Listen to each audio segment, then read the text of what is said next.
अगर हमें electronic data मिल जाए, हम साबित कर देंगे कि हिंदुस्तान का प्रधानमंत्री चोरी करके प्रधानमंत्री बना है। भारत में लगी भीषण आग में करीब 4000 ईवीएम मशीनें जलकर खाक हो गई। बताया जा रहा है कि ये मशीनें हाल ही में हुए विधानसभा चुनावों में इस्तेमाल की गई थी। आग दक्षिण 24 परगना जिला परिषद की 9 मंजिला इमारत में लगी। आग इतनी भीषण थी कि उसे बुझाने के लिए 10 এখন যে ভিডিও দেখা যাচ্ছে নিশ্চয় হইলো ওয়েস্ট বেঙ্গলের বিধানসভা ইলেকশনের যে ইভিএম 4000 ইভিএম রাখা আসলো ওয়েস্ট বেঙ্গলের দক্ষিণ 24 পরগনার আলিপুর এরিয়া 9th ফ্লোরের একটা বিল্ডিং এ পুরা 4000 ইভিএম দলিয়া শেষ। 2 বছর আগে রাহুল গান্ধী কইসলা যে ইলেকট্রনিক ডাটা পাইলে প্রমাণ করে দিতে পারবো যে আমরা দেশের প্রধানমন্ত্রী কেমনি ইলেকশন জিতিয়া সরকার গঠন করবো।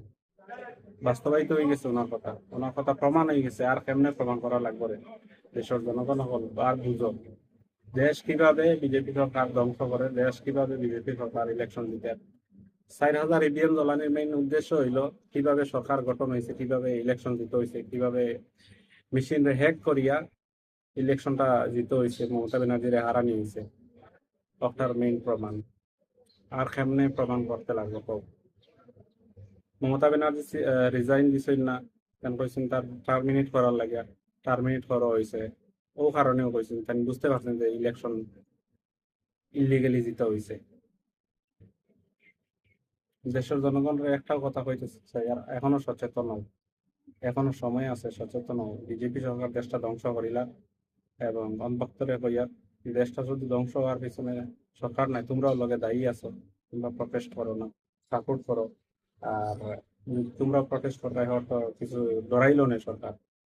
দেশ জ্বললে শুধু আম মানুষ জ্বলবা সমস্যা হইবে এমন নাই, তোমরাও লগে ভুক্তভোগী হয়ে যায়, তোমরারও লগে লোকসান হইব, তোমরারও লগে লস হইব।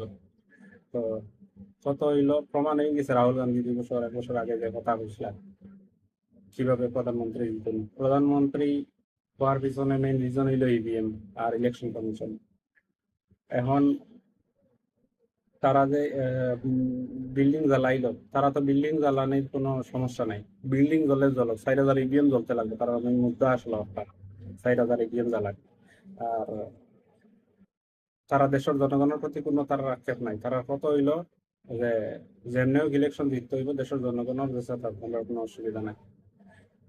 বুঝতে পারছেন তারা দেশের জনগণের প্রতি ভাবে না তারা কেমনে ইলেকশন জিততো, তারা কেমনে সত্তায় থাকতো, তারা কেমনে কুর্সি থাকতো, তারা কেমনে পজিশনে থাকতো। তারা মেইন উদ্দেশ্য হইল এখনো জাগো জনতা জাগো, কংগ্রেস পার্টি সাপোর্ট করো, লিডার অফ অপোজিশন সাপোর্ট করো, সাপোর্ট করে এই সরকারের রেজিগনেশন মানলো।